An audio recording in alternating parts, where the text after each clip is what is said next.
na sa ilalom ba oh? Di makasya ang size mo dira.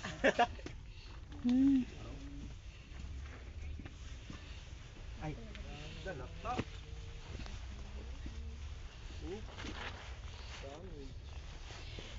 Unta no pag halimbawa lata siya tapos free na lang. Dati? Kung lata na ba free na lang. Kaya kuwaon ako. Wow, clover. Unsa kanin ni siya kreo kaning clover? Unsa ni siya nga pruta? Ay unsa ni makaon ni siya di ba? Hindi ko sure eh. Parang part siya. Ha?